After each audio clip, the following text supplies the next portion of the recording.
নমস্কার বন্ধুরা, আজকে এই ভিডিওর মাধ্যমে তোমরা বিষ্ণুপুরের শালবাঁধ ইকো পার্ক সম্পর্কে জানতে পারবে। এই ইকো পার্কটি বিষ্ণুপুর থেকে 14 কিলোমিটার দূরে অবস্থিত এবং বাঁকুড়া থেকে 41 কিলোমিটার দূরে অবস্থিত। এরপর আসছি প্রথম প্রশ্ন, কখন আসবে? এইখানে মূলত ডিসেম্বর, জানুয়ারি এবং ফেব্রুয়ারি এই 3 মাসের মধ্যে যে কোনো সময়ে তোমরা ফ্যামিলি নিয়ে বা বন্ধুদের নিয়ে পিকনিকে আসতে পারো অথবা ঘুরতে আসতেও পারো। এই জায়গাটা শালবাঁধ ইকো পার্ক অফবিট ভ্রমণের জন্য একদম আদর্শ জায়গা। প্রশ্ন, কিভাবে আসবে? এখানে বাইক, প্রাইভেট কার, বাস তিনটের সাহায্যে আসা যায়। তবে বাসে এলে রাধানগর ফাঁড়ির কাছে নেমে সেখান থেকে 1.6 কিলোমিটার হেঁটে যেতে হবে, কারণ ওখান থেকে নেমে শালবাঁধ ইকো পার্কে যাওয়ার জন্য কোনো গাড়ি পাওয়া যাবে না, তাই হেঁটেই যেতে হবে। তাই এখানে বাইক বা প্রাইভেট কার নিয়ে আসাই ভালো। তো চলো বন্ধুরা, আজকের ভিডিও শুরু করা যাক। ভিডিওটা ভালো লাগলে অবশ্যই চ্যানেলটিকে সাবস্ক্রাইব করো, লাইক করো, কমেন্ট করো, শেয়ার করো। তো চলো আজকের ভিডিও শুরু করা যাক। तो चलिए शुरू करते हैं।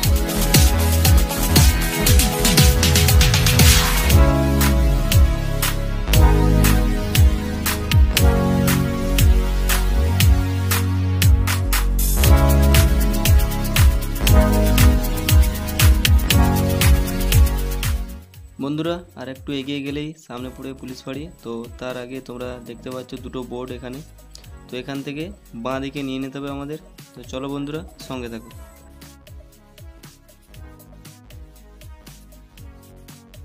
এই সোজা পথ ধরে আমাদের এগিয়ে যেতে হবে। এই পথ ধরে এগিয়ে যাওয়ার পর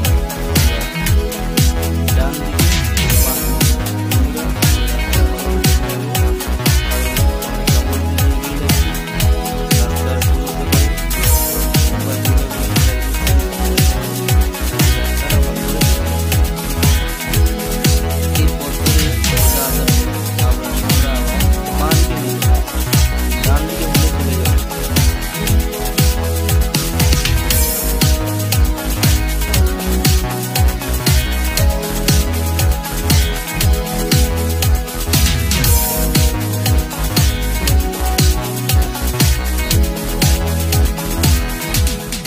এরপর আমরা ডান দিকে নিয়ে নেব।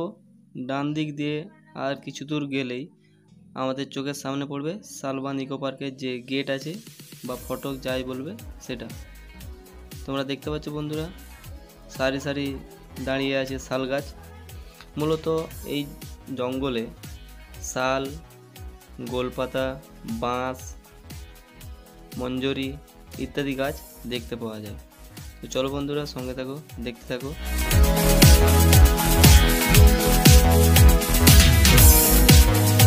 সামনে দেখা যাচ্ছে সাদা রঙের গেট। হ্যাঁ বন্ধুরা, আমরা চলে এসেছি। তোমরা দেখতে পাচ্ছ সামনে সাদা রঙের একটা গেটের মতো রয়েছে।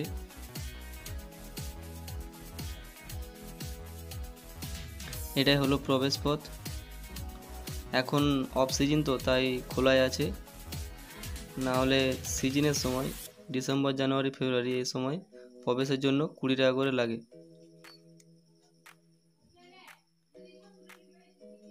এই যে এই জায়গাটা একটা পার্ক ছিল, দেখতে পাচ্ছ দুজন রয়েছে, খেলছে শিশুদের জন্য।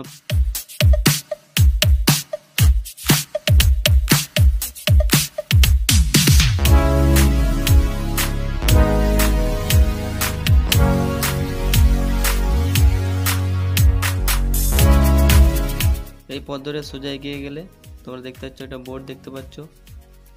সোজা এগিয়ে গেলে আমাদের চোখের সামনে পড়বে শালবাঁধের যে ড্যাম বা বাঁধ, সেটা আমাদের চোখের সামনে পড়বে। সিজনের সময় এই জায়গায় কোথাও পা পড়ার জায়গা থাকে না। তোমরা দেখতে পাচ্ছ এখন শালবাঁধের যে ড্যাম, এই জায়গায় জল ধরে রাখা হয় এবং একটা নির্দিষ্ট সীমা দেওয়া আছে। এরপরে জল বেশি হয়ে গেলে সেই জল বেরিয়ে যায় এবং সামনে যে নদী টাইপের একটা নালা দেখতে পাচ্ছ, সেদিকে জল গিয়ে গ্রামের চাষাবাস হয়। কিছু মেয়ে এখানে মাছ ধরছে দেখতে পাচ্ছ তোমরা।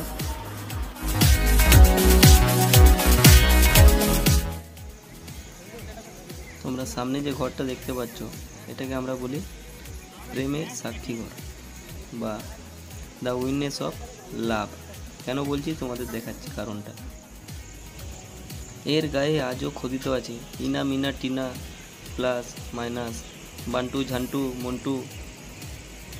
দেখতে পাচ্ছ তোমরা দেওয়ালের প্রতিটা গায়ে আজও নাম লেখা আছে।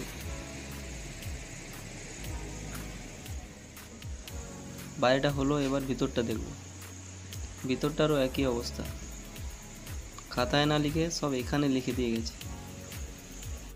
শালবনের ড্যামের যে জলটা রয়েছে সেই জলটা এইখানে একটা ছোট্ট লোহার গেট আছে, এই গেটটা দিয়ে জলটা বেরিয়ে আসছে। এখানে লোকে জাল এড়ে রেখেছে মাছ ধরার জন্য। এই জলটা সোজা বেরিয়ে যাচ্ছে। এইখানেই রয়েছেন জয় বাবা শালবনেশ্বর, বাবা মহাদেব রয়েছেন এখানে একটা বেল গাছের তলায়।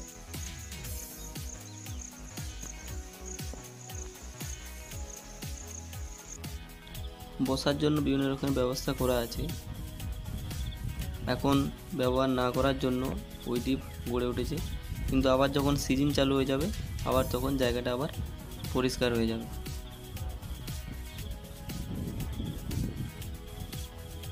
এই জায়গাটাকেও ছাড়েনি, এখানেও প্লাস মাইনাস অনেক কিছু লেখা আছে। খুঁজে দেখলে তোমার নামও খুঁজে পেতে পারো। চারিদিকটা আগাছায় ভর্তি হয়ে গেছে। আশা করবো সিজনে সব ঠিক হয়ে যাবে। সামনে একটা ঘর চাবি দেওয়া রয়েছে, দেখা যাক কি আছে এর ভিতরে। এর ভিতরে রয়েছে বোট, দুটো বোট রয়েছে। সামনে যে শালবাঁধ রয়েছে সিজনের সময় এখানে এই দুটো বোটকে নামানো হয়, যাতে করে যারা ঘুরতে আসেন বা পিকনিকে আসেন তারা এই বোটে চেপে শালবাঁধ ঘুরতে পারে।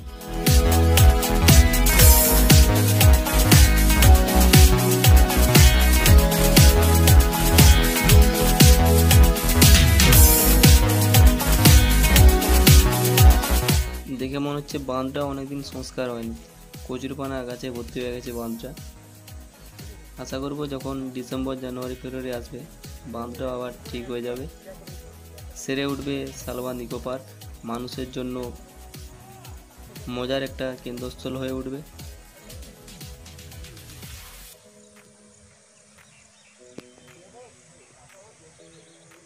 এখানে ঘুরতে এসে যদি কেউ স্নান করতে চাও তবে সেটাও করতে পারো। শালবাঁধের এই জলে তোমরা স্নান করতে পারো। এখানে পুরুষদের জন্য স্নানাগার রয়েছে, মহিলাদের জন্যও আছে। আর এটা হলো শালবাঁধের ঘাট, এখানে স্নান করতে পারো, কিন্তু বর্তমানে এটা আগাছায় ভর্তি হয়ে গেছে।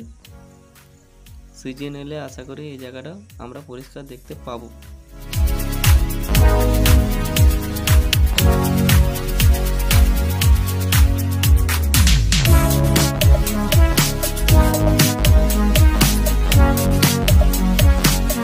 কোটা মাস এই জায়গাটা পুরো ভোল পাল্টে যায়, আর এখন মনে হচ্ছে যেন কোনো এক জমপুরিতে এসে উপস্থিত হয়েছে। আমি নিজেও এখানে কয়েকবার পিকনিক করতে এসেছি, কয়েকবার বন্ধুদের সাথে এসেছি, একবার স্যার নিয়ে এসেছিলেন। তখন এই জায়গাটা সামনে যে ঘরটা দেখতে পাচ্ছ ওটা হচ্ছে মেন গেট।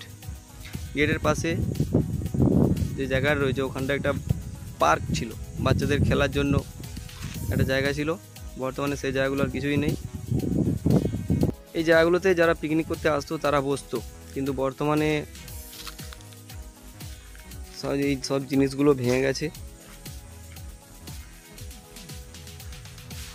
সে বর্তমান পরিস্থিতি যাই হোক না কেন, শালবাঁধের পরিস্থিতি যাই হোক না কেন, তবুও এই শালবাঁধ, এই শালবন আজও আমাদের মনকে নাড়া দেয় গভীরভাবে। তাই যারা প্রকৃতি প্রেমিক আছে তাদের এই জায়গাটা বিশেষভাবে গুরুত্বপূর্ণ। তো বন্ধুরা, আজকে এই পর্যন্তই। শালবাঁধের ভিডিও কেমন লাগলো সেটা কমেন্টের মাধ্যমে জানাতে ভুলো না। আর ভিডিওটা ভালো লাগলে অবশ্যই চ্যানেলটিকে সাবস্ক্রাইব করো এবং ভিডিওটি লাইক করো, শেয়ার করো। তো বন্ধুরা, আজকে এই পর্যন্তই। জয় হিন্দ, জয় ভারত।